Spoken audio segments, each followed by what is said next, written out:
নমস্কার, কেমন আছেন সবাই? আশা করি সবাই খুব ভালো আছেন। আমিও বেশ ভালো আছি। রান্নাঘরে বাঙালিয়ানাতে আপনাদের আরেকবার স্বাগত জানাই। আমি অর্পিতা নিয়ে এসেছি আরও একটি নতুন রেসিপি নিয়ে। কড়াইতে প্রথমে সামান্য পরিমাণ সর্ষের তেল নিয়ে তেলটিকে ভালো করে গরম করে নেব। এরপরে এতে কিছুটা পরিমাণ বিউলির ডালের বড়ি দিয়ে বড়িগুলো ভালো করে ভেজে নেব।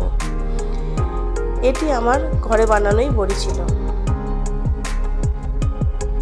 একটু সময় ধরে বড়িগুলো লাল লাল করে ভালো করে ভেজে নিতে হবে। এটি একটি সাধারণত ওড়িশার রেসিপি।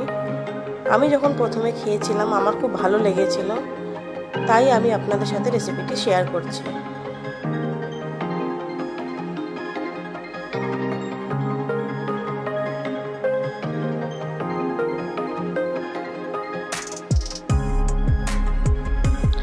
বড়িগুলো ভালো করে লাল লাল করে ভাজা হয়ে গেলে আমি একটি পাত্রে তুলে নেব।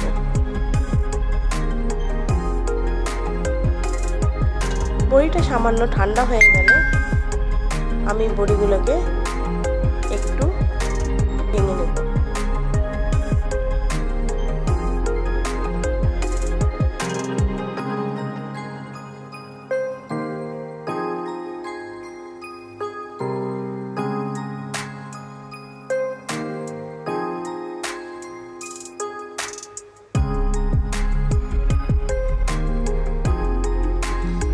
এরপরে কড়াইতে আরও একটু সামান্য পরিমাণ সর্ষের তেল নিয়ে তেলটি ভালো করে গরম করে তাতে কিছুটা পরিমাণ রসুন কুচি, কাঁচা লঙ্কা কুচি, সামান্য পরিমাণ কারি পাতা আর পেঁয়াজ কুচি দিয়ে ভালো করে ভেজে নেব।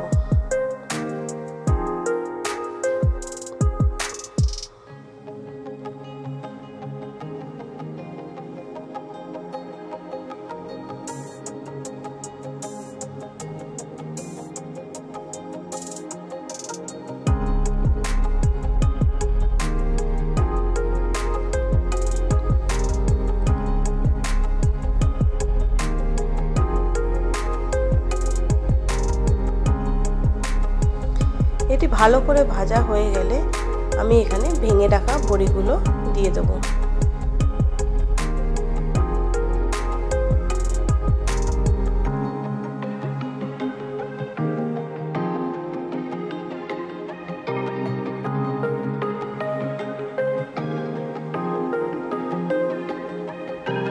ভেঙে রাখা বড়িগুলো দিয়ে মিশ্রণটি ভালো করে নাড়াচাড়া দিয়ে দেব। এরপর এতে আমি কিছুটা পরিমাণ কুচনো ধনে পাতা আর সামান্য লবণ দিয়ে দেবো।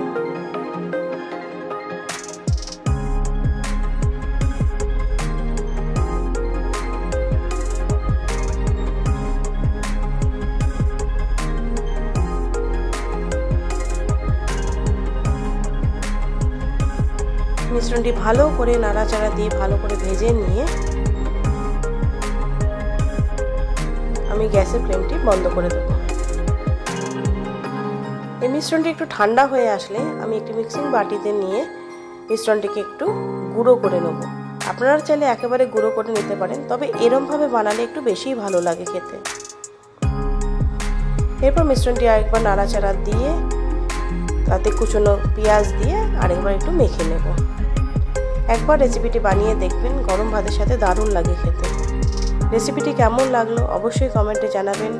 রেসিপিটি যদি ভালো লেগে থাকে একটি লাইক করে দেবেন, শেয়ার করে দেবেন আর চ্যানেলটি সাবস্ক্রাইব করে দেবেন। সবাই ভালো থাকবেন, সুস্থ থাকবেন। ফিরে আসবো একটি নতুন রেসিপি নিয়ে। সবাইকে ধন্যবাদ।